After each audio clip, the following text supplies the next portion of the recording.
Bom dia, são 8 horas e 15 minutos, segunda-feira, 21 de outubro. Essa é a TV Senado. Eu sou André Ricardo e você assiste agora ao Senado em Dia. Senado deve votar PEC para desapropriar terras e imóveis urbanos em que haja trabalho escravo. Veja os destaques das comissões esta semana. Limite de compras em free shops pode passar dos atuais 500 para 1.200 dólares. Senado fará esta semana sessão temática para discutir o Pacto Federativo. E na entrevista desta segunda-feira, o projeto das novas regras para a criação e desmembramento de municípios.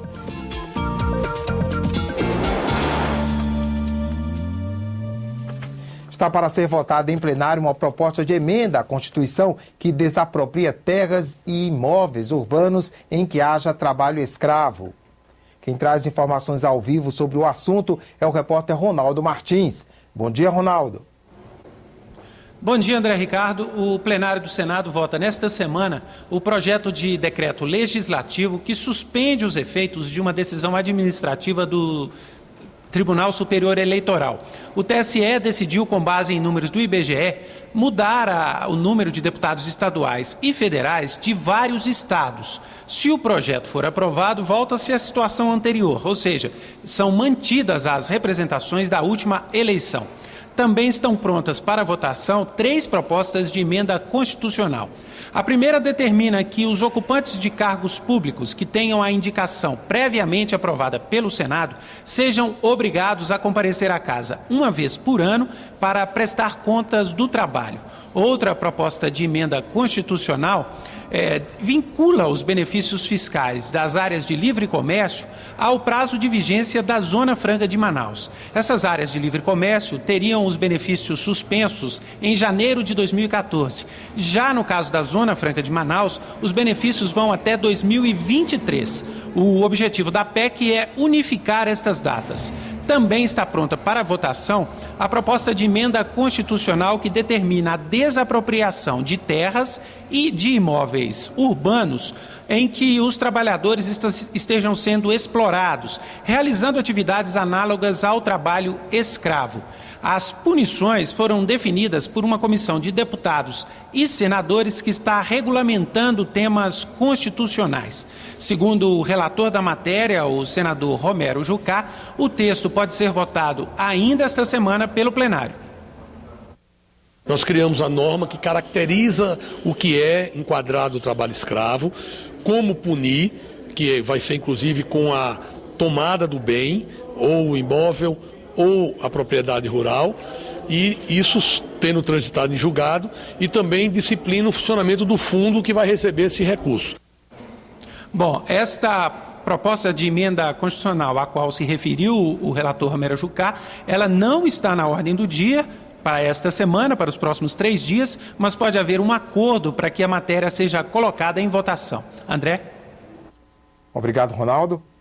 Veja agora os destaques das comissões do Senado para esta semana. Vamos conversar ao vivo com o repórter da Rádio Senado, Roberto Fragoso, que fala conosco direto da redação da rádio. Bom dia, Roberto. Bom dia, André Ricardo. Um dos projetos que deve concentrar as atenções nas comissões do Senado nesta semana é o que regulamenta a meia entrada em espetáculos artísticos, culturais e esportivos. A proposta já foi aprovada pelo Senado em 2008, foi enviada para a Câmara dos Deputados e agora os senadores têm que avaliar se eles mantêm as mudanças feitas pela Câmara ou se eles vão voltar ao texto original.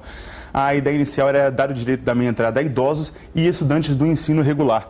Os deputados aumentaram a lista de beneficiários e agora também as pessoas com deficiência e os jovens de 15 a 29 anos de baixa renda que estiverem inscritos no Cadastro Único de Programas Sociais do Governo Federal vão ter direito à meia entrada. Lembrando que o benefício não vai valer nem na Copa do Mundo de 2014 e nem nas Olimpíadas de 2016. A proposta vai ser o primeiro item da pauta da Comissão de Constituição e Justiça de quarta-feira. A CCJ deve analisar ainda também a proposta que acaba com o voto secreto em todas as casas legislativas do país. O ponto de divergência ainda é se todas as votações devem passar a ser abertas ou se mantém os votos secretos nas votações de indicações de autoridades e também de vetos do Executivo. Na terça-feira, a Comissão de Assuntos Econômicos vai analisar uma proposta que acaba com o teto de financiamento da casa própria, que hoje é de R$ 500 mil, com exceção dos estados de São Paulo, Rio de Janeiro, Minas Gerais e Distrito Federal, onde esse limite foi aumentado para R$ 750 mil recentemente por decisão do Conselho Monetário Nacional. O autor da proposta, o senador Lobão Filho, acredita que essa exigência é excessiva se os compradores já puderem comprovar que eles têm outros requisitos, como capacidade de pagamento e não possuir um outro imóvel. E na quarta-feira, a Comissão de Infraestrutura vai receber a ministra da Casa Civil, Gleisi Hoffmann. Ela e os senadores vão debater obras no setor de transporte, em especial os processos de contratação e concessão de obras rodoviárias, ferroviárias, portuárias e aeroportuárias. André. Obrigado, Roberto. O limite de compras em free shops pode passar dos atuais $500 para $1.200. Aprovado no Senado, o projeto está em análise na Câmara dos Deputados.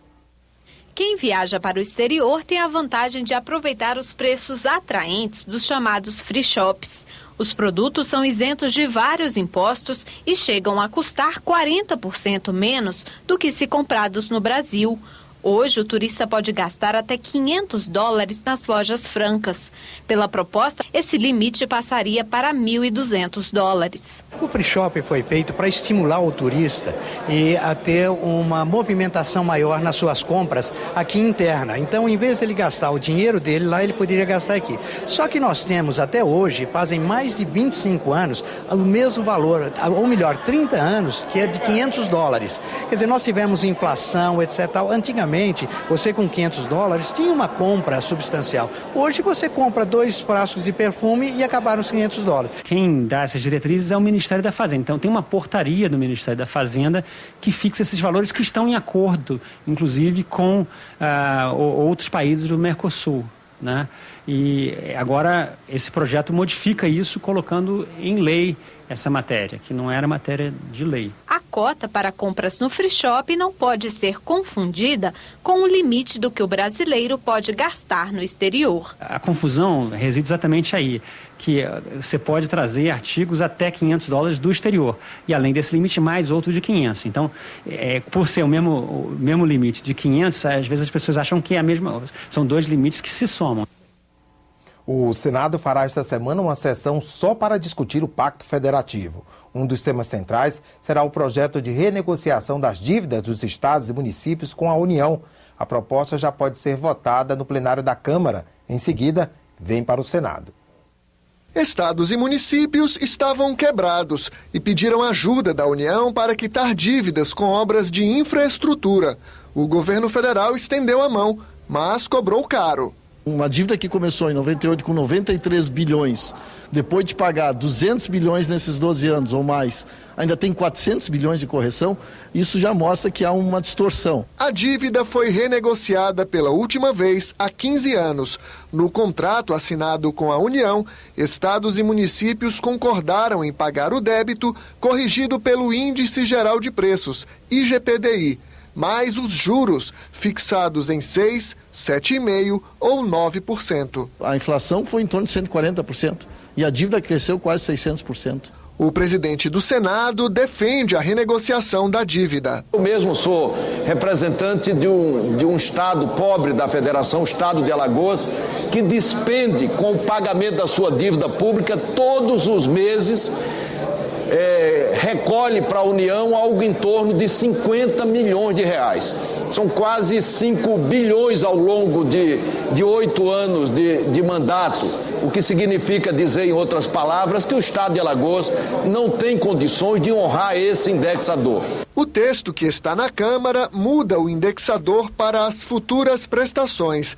Em vez do IGPDI mais juros, estados e municípios teriam 2 opções para pagar a dívida.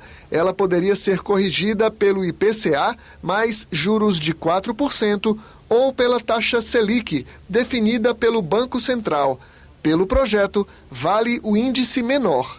A concessão será futura, onde você aceita um redutor do índice de inflação do IPCA e uma taxa de juros menor de 4% na correção futura desses contratos. Esse é o ganho real que o governo abriu mão em relação ao que se considera condições de mercado. O projeto também permite a redução do saldo devedor, o total de parcelas não pagas. Em vez do IGPDI mais juros, o governo federal aceita recalcular o estoque da dívida usando apenas a Selic como indexador. Para alguns estados e municípios, isso pode significar o perdão de parte das dívidas. Mas esse ponto do texto ainda gera polêmica. Os estados defendem que, em vez da Selic, a União use o IPCA como indexador. De 1999 a 2012, a Selic variou 644%. O IPCA foi bem menor, 147%. Nós não estamos defendendo nenhum calote, nenhuma quebra de contrato. Nós estamos simplesmente defendendo o refazimento de uma decisão que mostrou-se errada, que foi colocar um índice totalmente perverso para as unidades da federação e mais um juro altíssimo. A Confederação Nacional dos Municípios vai além. Diz que a renegociação do saldo devedor, feita um ano antes da eleição, beneficia apenas a cidade de São Paulo, que hoje paga os juros mais altos. Só a cidade de São Paulo tem uma dívida de mais de 50 bilhões. Então vamos privilegiar a cidade de São Paulo. Por que privilegiar a cidade de São Paulo se quem vai pagar tudo isso são os brasileiros? Né? Porque se vai perdoar ou diminuir de um só, por isso nós queremos que fosse para todos os municípios envolvidos. O relator rebate. Claro que São Paulo, por ter a maior dívida, é a que mais se beneficia. Mas aqueles que devem menos vão se beneficiar um pouco menos, mas se beneficiarão. Só não se beneficiará quem não deve. A sessão temática para debater as dívidas dos estados e o Pacto Federativo, aqui no Senado, está marcada para as 10 da manhã de quinta-feira. O ministro da Fazenda, Guido Mantega, deve participar do debate. Ainda sobre o Pacto Federativo, foi aprovado pelo Senado e aguarda a sanção da presidente Dilma Rousseff o projeto que estabelece novas regras para a criação, incorporação, fusão e desmembramento de municípios. Esse é o tema da nossa entrevista desta segunda-feira.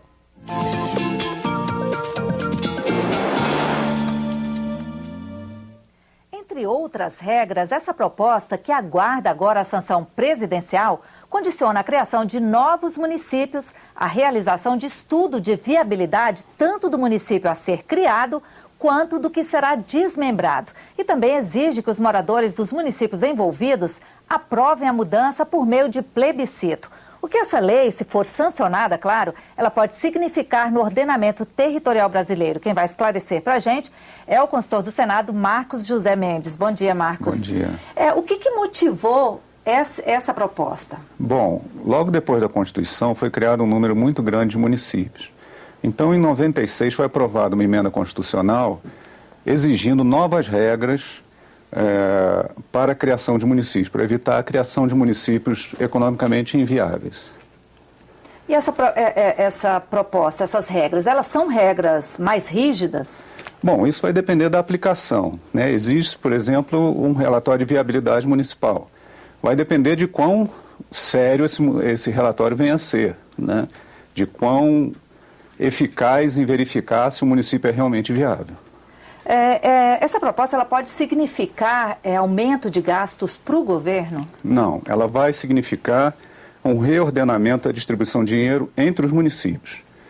O Fundo de Participação dos Municípios, que é o principal dinheiro que vai para os municípios, ele é fixo por estado.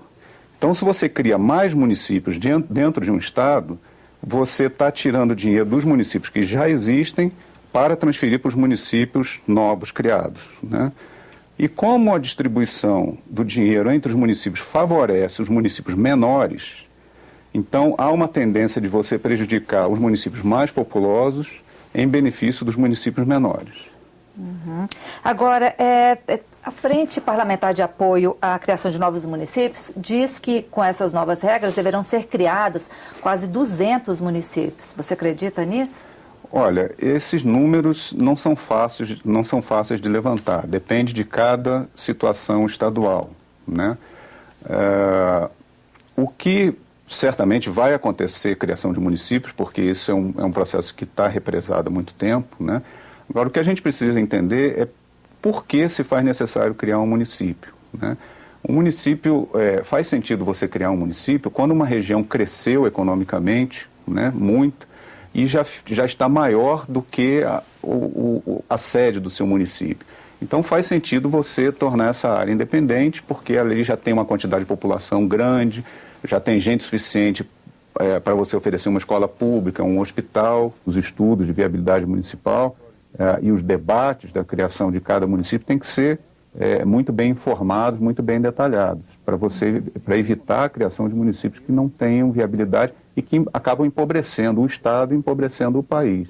Por exemplo, quando você tira dinheiro das cidades maiores e coloca nas cidades menores, você está reduzindo a capacidade daquelas cidades maiores de atenderem a demanda por serviços de infraestrutura, transporte, etc., né?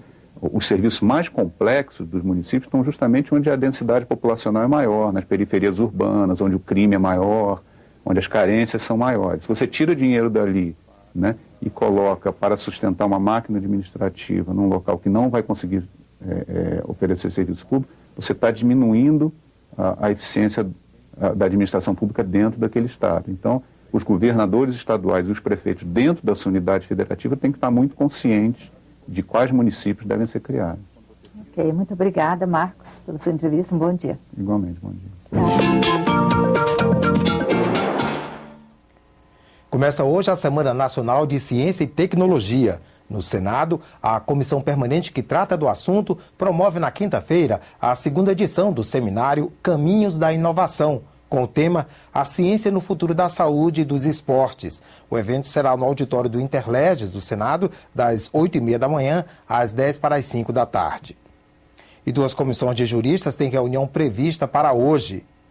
Novamente conversamos com o repórter Ronaldo Martins, que está ao vivo com as informações. Ronaldo? André, as 2 comissões de juristas se reúnem no mesmo horário, 2h da tarde. A primeira comissão está realizando estudos para propor a atualização da Lei de Execuções Penais. A segunda comissão de juristas é responsável pela elaboração de um anteprojeto de novo Código Comercial. Na reunião de hoje, a Comissão do Código Comercial vai discutir propostas que foram enviadas pela população. O anteprojeto ficou aberto à consulta pública durante 1 mês no portal E-Cidadania do Senado Federal. André Ricardo. Obrigado, Ronaldo. O Senado em Dia termina aqui. No decorrer da manhã você acompanha outras informações nos boletins do Senado Agora. Enquanto isso, continue assistindo a nossa programação.